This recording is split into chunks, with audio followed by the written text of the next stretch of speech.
Hello. I was asked yesterday why I don't talk about 11 plus very often, if at all. And I replied that if I say I'm a teacher, people automatically think tutor. And when people are looking for an 11 plus tutor, they're not looking for somebody like me.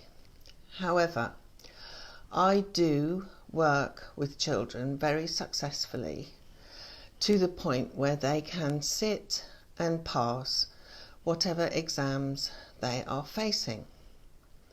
My name is Gail Hugman and I motivate primary age children, or to put it another way, as I described to somebody when I was asked what I do this morning, I said I talk about deep, serious issues with children, and then we giggle a lot.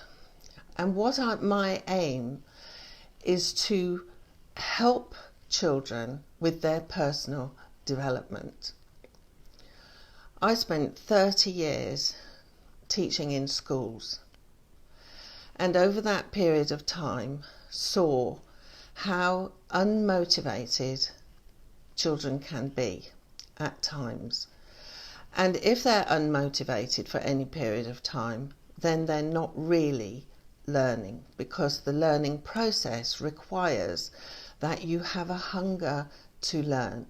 Otherwise, certain chemical reactions that assist in the learning process do not occur.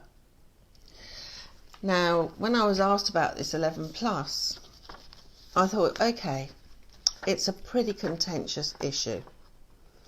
I have successfully supported children through my private teaching to enter the top schools in the country, Westminster, St Paul's, and this is consistently throughout the last 17 years of Lessons Alive. And I've done this not by tutoring, but by analysing what it is the children need to be excellent in learning, to be empowered to take control, and to want to be the best that they can be. And that is what I specialise in. Now, obviously, I'm often asked by parents, should I sit my child for 11 plus, or should I sit my child for 7 plus? And one of the things I do when I start with children is I do an evaluation. I have a long chat with the parent. I do an evaluation to ascertain the child's strengths and weaknesses in learning. Now, having stood in a classroom for 30 years, I'm pretty sharp at spotting who is motivated, who is engaged, and who is not. And when I look deeper, when I get the opportunity to look deeper at the way a child approaches different activities, then I can work out what that child needs to be able to fully engage. And one of the things I'm going to do is strongly recommend something every parent can easily do if you want your children to sit 11 plus, and I'll come back to that.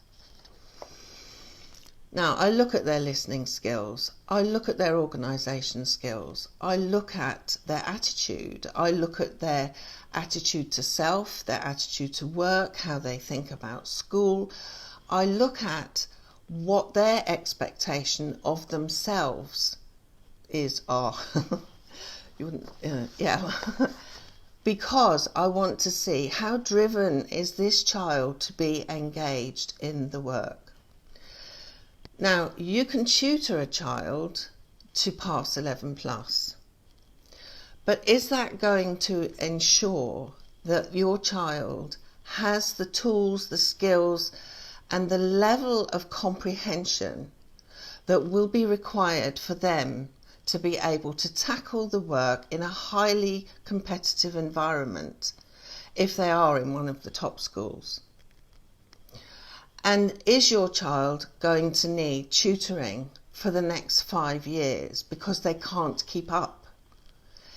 If you can start early and take a strategic approach, which is what I do, then you can design specifically activities for your child to be engaged, to want to do it, to be motivated, so that when they get the opportunity to sit any entrance exam, they shine. Now, I've now been teaching 46 years. I love it. I still love it.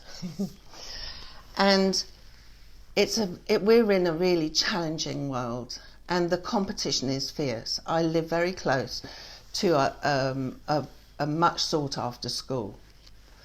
And when I first moved to my current location, 1,000 people would come from all over the country to sit their children for 11 plus. And of course the school is still the same 13 years later. Now 3,000 people come to look at the school on the open day. So the school still has the same number of places, but there is much more demand. And to me, it's not enough just to pass the exam. To me, for the sake of the child's well-being, I would want that child to be reaching potential and to be skilled enough to feel confident going to a new school and not think, I only just managed to pass the exam, I'm in, but what next? And I've worked with children from year 3 with no intention of sitting 11 plus, but just going, because I motivate primary age children. That is my speciality. I motivate primary age children so that they engage with the curriculum. And at a later point, we find this child's really good, this child's really got potential. And the parents say, should we sit for 11 plus? And I will look again with the 11 plus hat on and say, okay, if you sit your child for 11 plus now, what you need to do is this and this and this and this. Now, last year I was asked to work with a child. I was asked to review a child regarding 11 plus. And never met the child before, had a long chat with the parents about what she was good at, what she wasn't good at, what their concerns were, and so on, which is what I do with every child. Because when I meet the child, I want to get right inside their head and work out, how do they work, how do they think, what are their strengths, what are their weaknesses. And the background was quite complex. There had been numerous issues which were unavoidable. And when I met this young girl, I did my appraisal, I went through all the activities, and I watched closely because I want to see, does this child know how to approach an activity like this? And if they don't, why don't they? And what do I need to do, or what do parents need to do, or what does somebody need to do to help her achieve it? Because I think children are much more capable than they're often given credit for, but we don't always know how to deliver the skills they need or the information they may need. And when I'd finished, the parents initially had led me to think that I would be working with her. So I did my evaluation, which takes about an hour. And then I fed back to the parents, who then said to me, well, the school that we want to sit her for have said we mustn't tutor. And we know you're not a tutor, but we're worried that if they ask her, then she'll say she's been tutored. So I said, okay, what I will do, I will write a summary of everything that I have learned about your daughter in this session. And if you need resources, you can come to me and I will tell you. And then you can go away and have a think about it. Now, I didn't see them again. I didn't hear from them again. They thanked me. I sent them the feedback and the summary. Then in January, I got a message from the father thanking me very much for that one incident where I gave him the report. Well, it wasn't a report, it was a summary of our discussion. And she had been offered a place at St Paul's. And they, of course, they were delighted. Now, when I met the child, I said, look, for her to be able to pass, you've got to do this, you've got to do that. And to be honest, I'm not sure you've got enough time.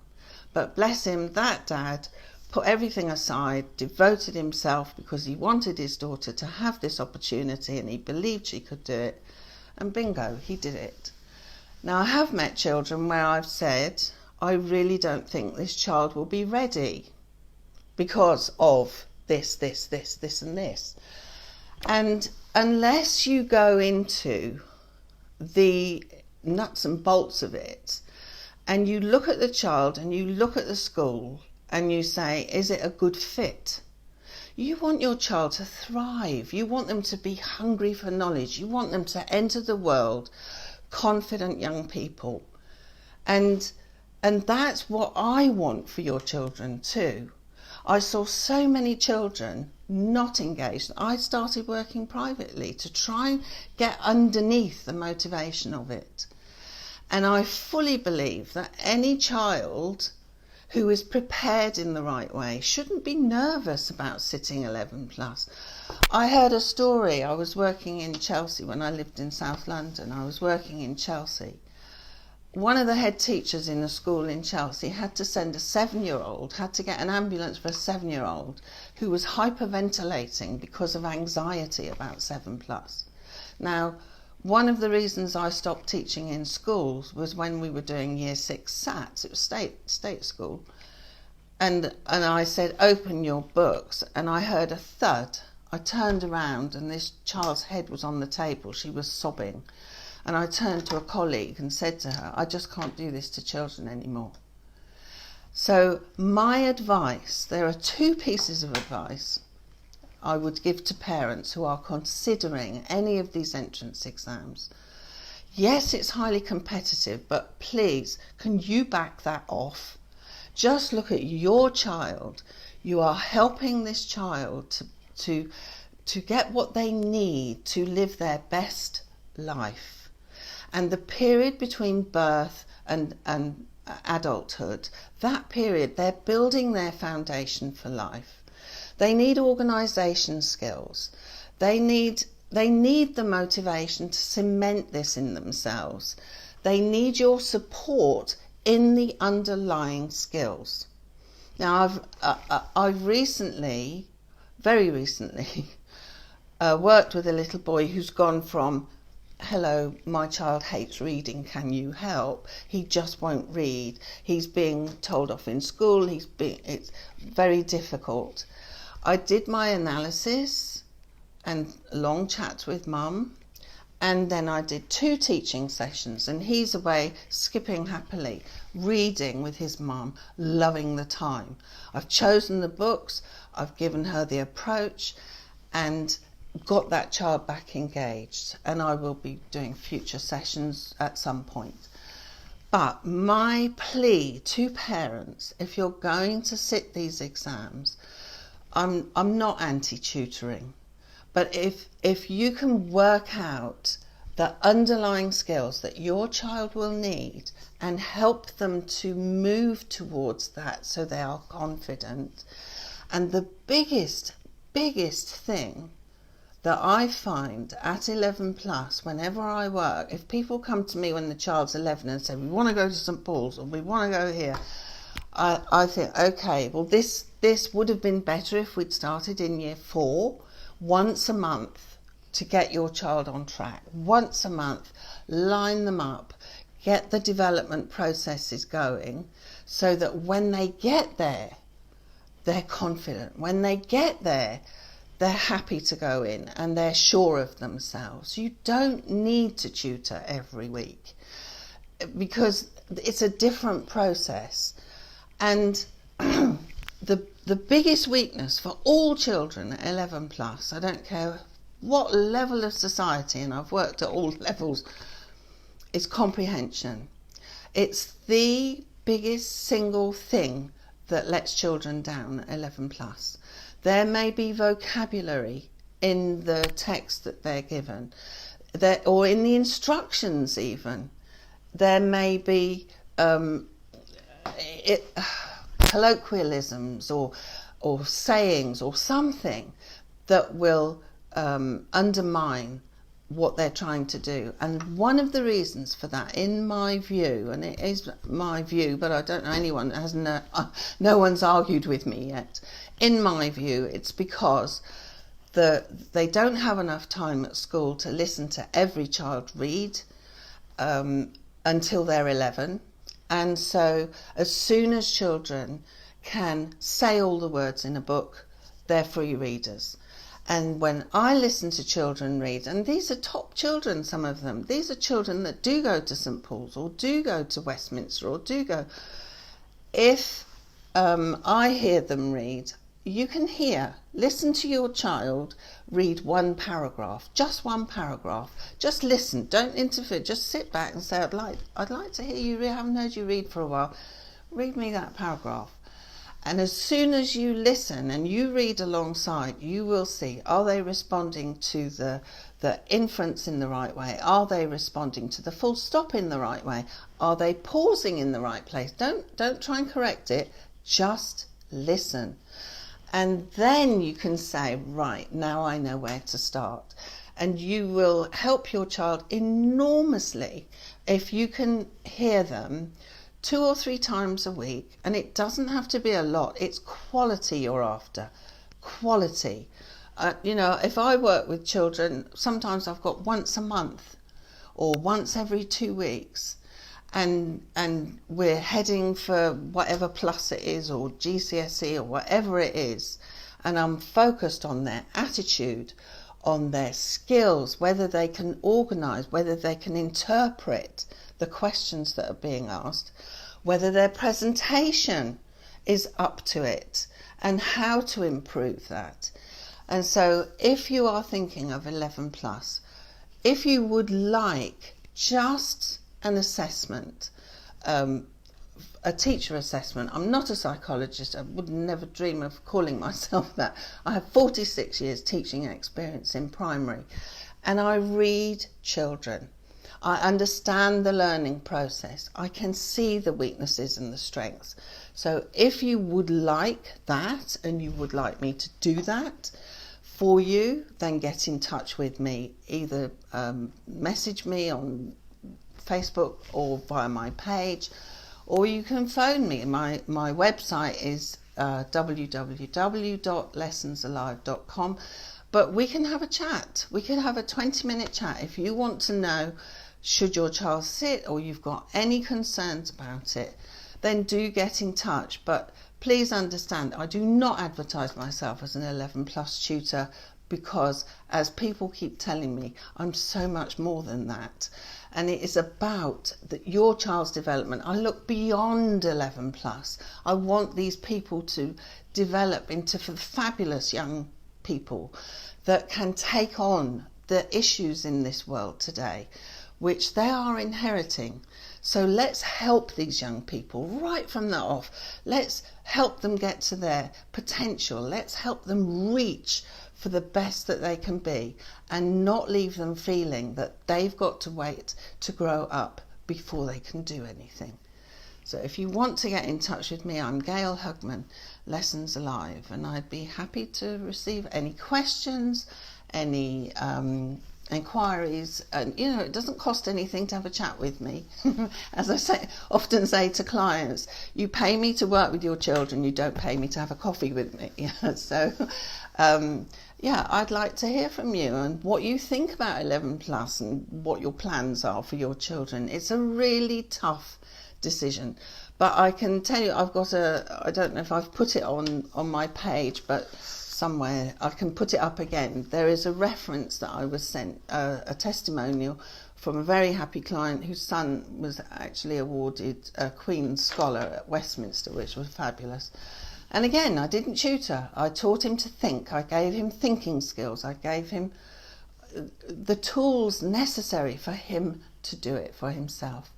So I hope I've answered some queries that you may have, but all the hype about it, there's no hype about life.